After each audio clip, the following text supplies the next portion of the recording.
Hey everyone, it's Chelsea from the Allen County Public Library, and this is our third and final video in this knit along series. If you have watched the previous videos, you are now ready to finish off your hat. So if you have your hat ready, let's get started.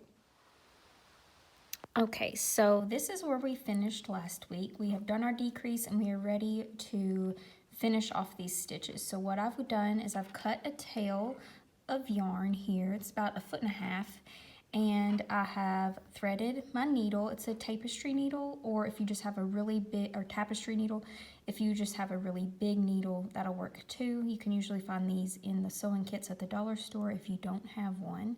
But you'll take that and thread it, and we are going to work our way through these stitches. So be sure you catch all of them and not split any of the threads. That's the tricky part. So there's 2. There should be 10 stitches. There's 3, 4, 5. I'll pull those through. And then there's 6, 7, 8, 9, and 10. So we've gone through all of the stitches now. So those are not going to be loose. They're all going to be caught on this thread. So I'm going to take my needle out and then I'm just going to pull that thread. So now the top of our hat is now secure. What we're going to work on now is closing up this seam. Alright, so now that I have my top stitches cinched together, I'm going to work on closing this gap.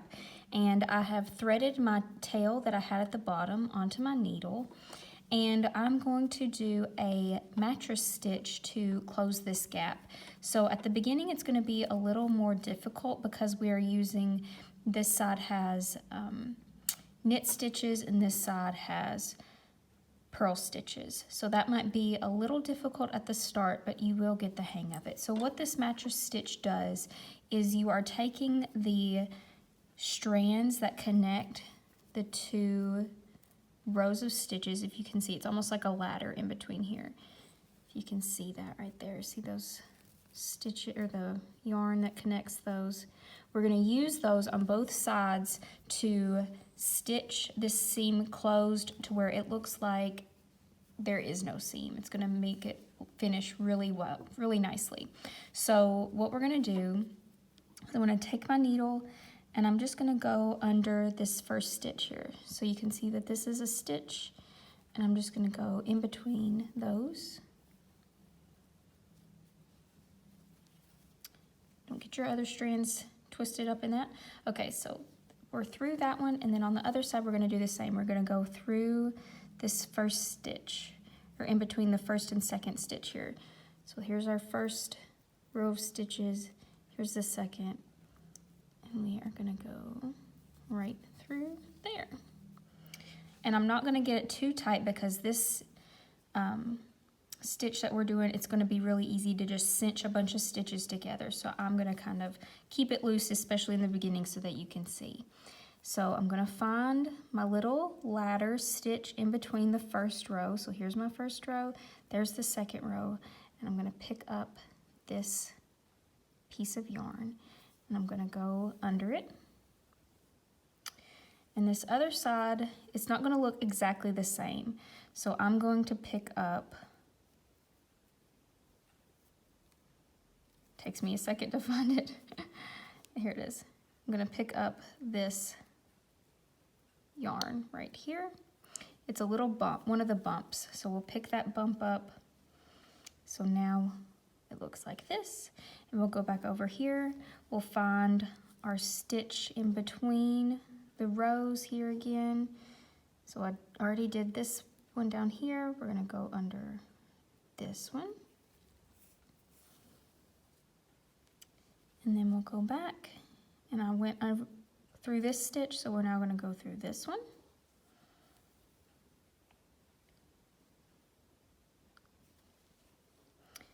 So I'll stick my needle, maybe separate those so you can see it a little better. We're going to go through this stitch.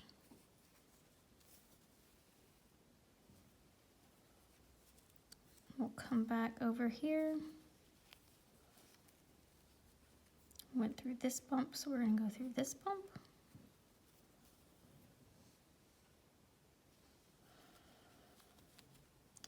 Open these stitches up again. Go through that stitch. Go back to my purl side over here. We're going to go under this bump. And we're almost through with this ribbon section, and it'll be much smoother for you to find where you're supposed to put your needle through.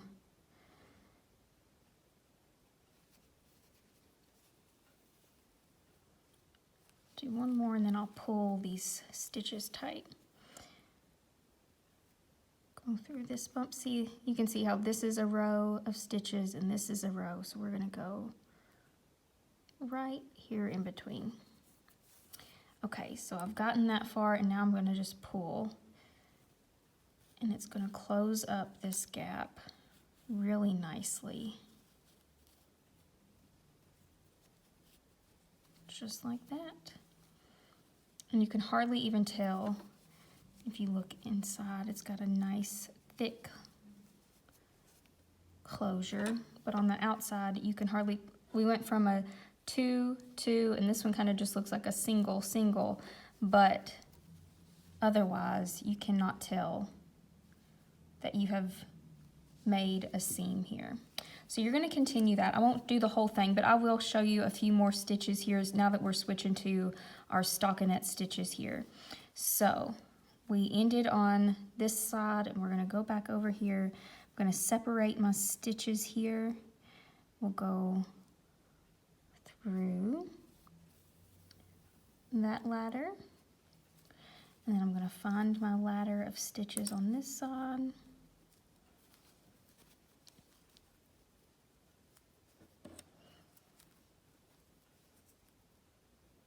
And there it is. And go under it. Finishing projects is really one of my least favorite things, and there's a reason for it, as you can kind of see here. I think most knitters are the same way. It just is a time-consuming process, but it's what you have to do to finish your work. So we'll go under that. And come back over here.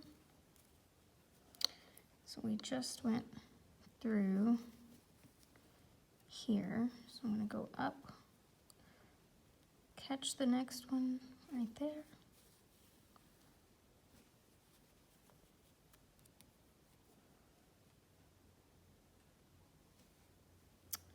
So my yarn went through this one under here, so now I'm going to catch the one above it.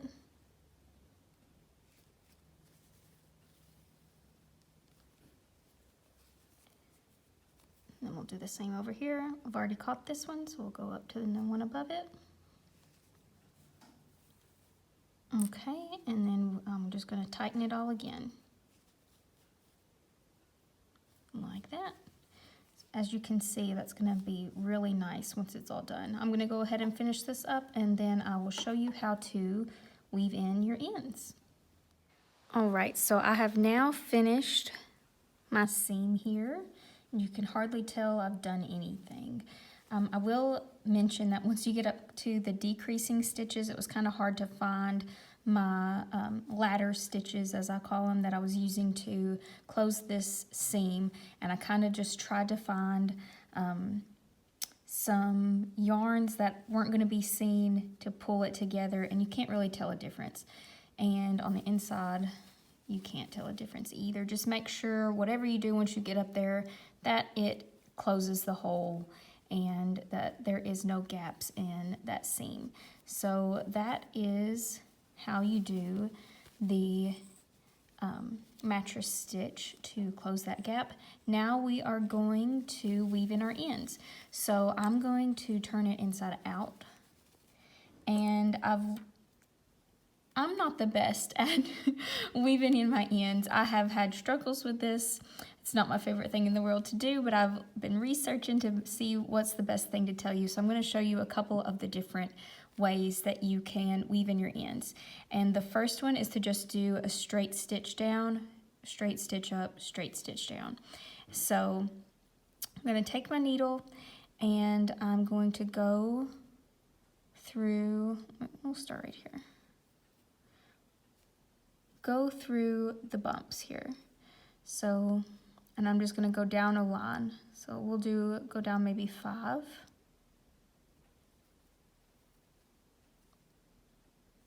So there's 5. Run it through. And you can't see that anywhere.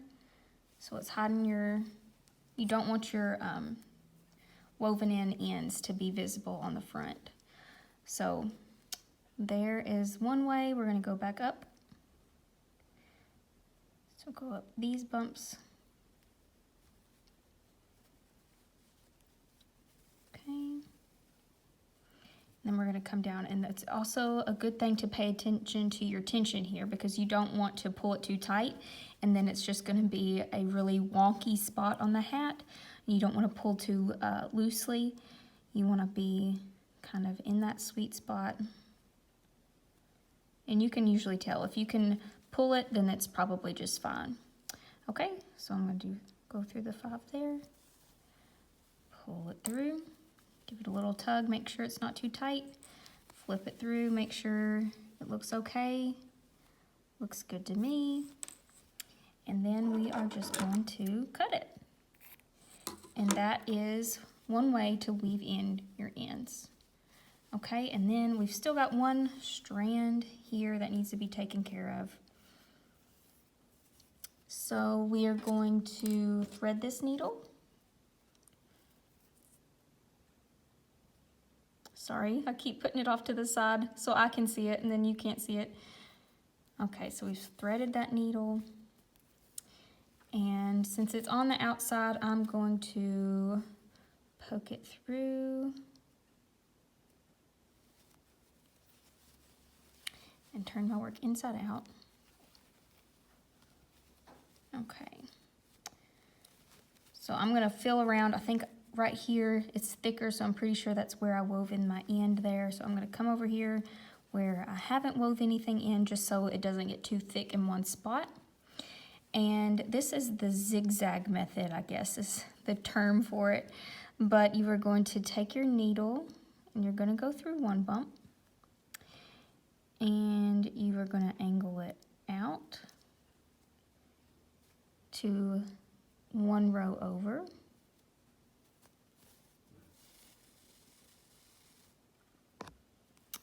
And then you are going to take the next one. Wait, sorry. We're gonna go over this direction. So we were in this bump. We were on a down bump. There's an up bump, down bump. We're gonna go through this down bump. And we're gonna back through that same loop that we just came through on the other stitch. If that makes any sense. You're kind of, so we went through here, and we went back and up through here. Okay, so we're going to go to this bump, and we're gonna go back into our old bump. We're kind of making a snake shape. It would be better if I had contrasting yarn, but so we came through here, we went through this bump, and we went back through this original bump. Then we scooted over to this bump and went through this bump. I'm gonna go around to this bump.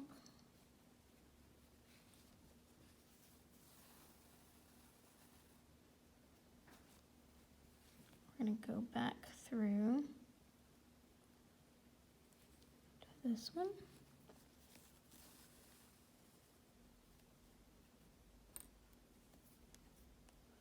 Okay. And usually about 3 or 4 of these is enough to secure it, but I'm going to do a couple more. I'm always paranoid that it's going to come unraveled, so I'm going to follow this bump to this one. And then we will go back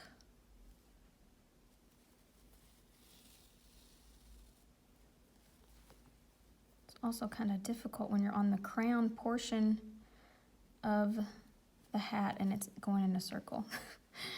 But I will stop right there.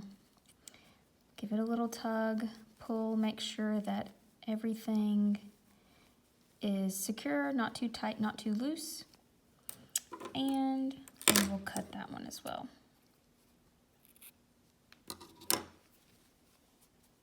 So, if you turn your hat back around, trim that, got a long tail there. Okay.